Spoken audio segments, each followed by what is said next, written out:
Bismillahirrahmanirrahim. Assalamualaikum warahmatullahi wabarakatuh. Baiklah, video pertama kali ini saya akan menjelaskan tentang metode pembelajaran bahasa Arab, yaitu thoriqah mubasyarah. Apa sih thoriqah mubasyarah? Thoriqah mubasyarah adalah metode pembelajaran bahasa Arab yang meniadakan penggunaan bahasa ibu. Mubasyarah berasal dari kata basyara yubashiru mubasyaratan, artinya berlangsung.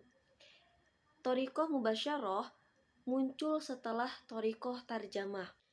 Pelaksanaan pembelajaran dengan thoriqah mubasyarah dihindarkan jauh-jauh mengartikan kosakata bahasa Arab. Misalnya al-kutubu artinya buku, al-qalamu artinya pulpen, dan lain sebagainya. Akan tetapi, seorang guru langsung menunjukkan bendanya beserta pertanyaan contoh. Misalkan, ma hadza au ma dzalika, dan siswa menjawab dzalika al-kutubu. Kemudian dilanjutkan melakukan percakapan di antara semua siswa benar-benar menguasai kosakata yang sedang dipelajari.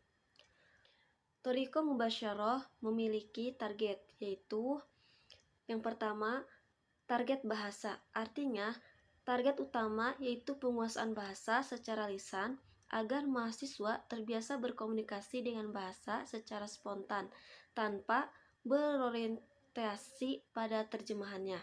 Dan yang kedua yaitu kosakata.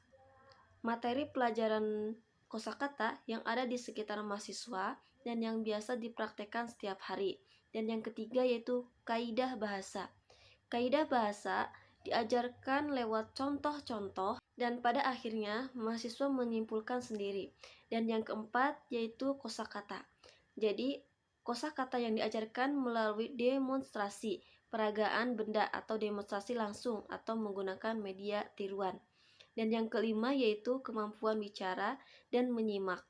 Yang keenam yaitu dosen dan mahasiswa. Jadi dosen dan mahasiswa itu harus sama-sama aktif dalam proses kegiatan pembelajaran. Thoriqah mubasyarah sekurang-kurangnya memiliki prosedur dalam penyajian pembelajaran. Secara garis besar, penyajian metode tersebut adalah sebagai berikut. Yang pertama, untuk menyebutkan kata yang bersifat isim. Contohnya, qalamun. Dosen mengucapkan satu kata sambil menunjukkan bendanya, qalamun. Dan yang kedua yaitu untuk menyebutkan kata yang bersifat fiil. Contohnya, uktubu. Dosen mengucapkan satu kata sambil memeragakan dengan gerakan, uktubu. Selanjutnya yaitu latihan berupa tanya jawab dengan kata tanya, ma, hal, atau aina, dan sebagainya. Dan yang keempat yaitu apabila mahasiswa telah menguasai materi yang disajikan, maka mahasiswa disuruh untuk membuka buku teks dan guru memberikan contoh bacaan yang benar, kemudian mahasiswa disuruh membaca bergantian. Selanjutnya, mahasiswa disuruh menjawab secara lisan pertanyaan yang ada di dalam buku. Dilanjutkan dengan mengerjakan secara bertulis. Sebagai metode, perlu adanya pengukuran keberhasilan penerapan pada proses pembelajaran. Keberhasilan penerapan thoriqah mubasyarah tidak lepas dari faktor-faktor sebagai berikut.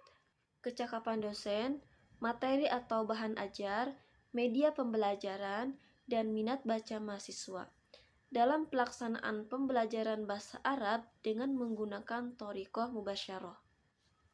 Dengan metode thoriqah mubasyarah, memerlukan dosen yang terampil dan aktif berbahasa dan kreatif dalam mengajarkan bahasa Arab. Keterampilan tersebut sangat dibutuhkan. Thoriqah mubasyarah sebagai sebuah metode memiliki kekuatan dan kelemahan.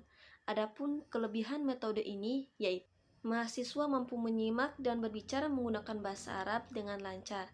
Dan yang kedua yaitu mahasiswa dapat menghafal kosakata dengan baik. Dan yang ketiga, mahasiswa mengetahui banyak kosakata dan pemakaiannya dalam kalimat.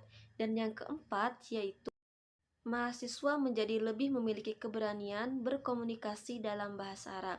Dan yang kelima, mahasiswa mampu berkomunikasi secara spontan dan secara lancar tanpa adanya hambatan, harus berkonsentrasi pada penerjemahan.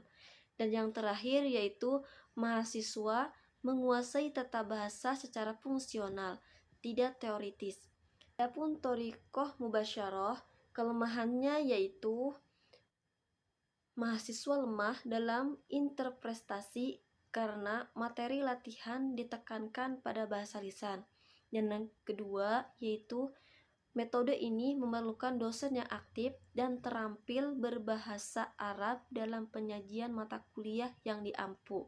Dan yang ketiga, pembelajaran tidak dapat dilaksanakan di dalam kelas besar. Dan yang keempat yaitu kesulitan menjelaskan kata abstrak karena terhambat tidak diperbolehkannya menggunakan bahasa yang telah dikuasai sebelumnya.